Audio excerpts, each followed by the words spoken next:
آج کی press conference جیسے کہ آپ کو معلوم ہے پرسوں ایک ناخوشگوار واقعہ جو ہے وہ رونما ہوا تھا، جس میں کانجو کے ایریا میں ہمارے ایک سابقہ VDC ممبر جو ہیں مفتاح الدین صاحب، ان کی ٹارگٹ کلنگ ہوئی تھی۔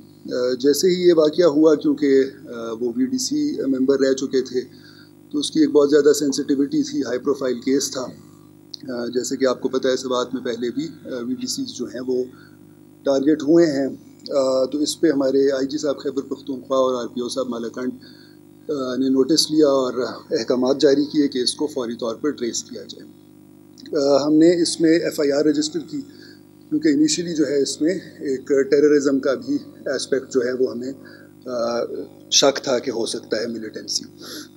FIR ہم نے CTD میں رجسٹر کی۔ FIR رجسٹر کرنے کے بعد جو ہے ہماری ٹیمز نے تفتیش جو ہے وہ شروع کی۔ اس میں جو ہے پھر ہمیں ایک لیڈ ملی، اور بہت ہی کم ٹائم میں ایک انٹیلیجنس بیس ہمیں لیڈ ملی کہ ایک سسپیکٹ ہے جس کا نام محمد بادشاہ ہے، کہ اس کے ساتھ مقتول کا ایک مانیٹری ڈسپیوٹ تھا۔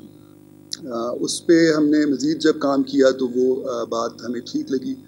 اس کی بیسس پہ ہم نے آج جو ہے حسب ضابطہ اس جو سسپیکٹ تھا محمد بادشاہ ملزم، اس کو ہم نے گرفتار کیا۔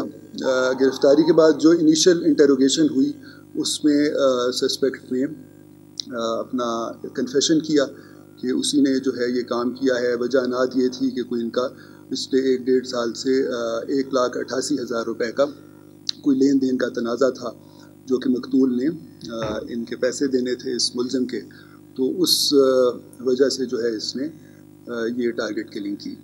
اس کنفیشن کے بعد ہم نے ملزم کی نشاندہی پر جو ویپن آف آفینس تھا، جو 9mm پسٹل تھا، وہ بھی ریکور کر لیا ہے۔ وہ اپنے ایک دوست کے پاس اس نے چھپایا تھا، وہ بھی ریکور ہو گیا ہے۔ تو یہ تفتیش جو ہے اس طرح ہماری ایک بڑی اچھی کنکلوژن کی طرف چلی گئی۔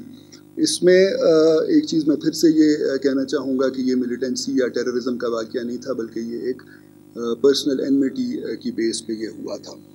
لیکن ہمارا سوات پولیس کا، کیونکہ ہمارا یہ ایک ذمہ داری ہے کہ سوات کے عوام کی جان، مال اور عزت کا تحفظ جو ہے وہ ہمارا فرض ہے، تو کوئی بھی اس طرح کا کیس ہوگا اس میں ہم اسی طرح محنت کریں گے، پہلے بھی کی ہے۔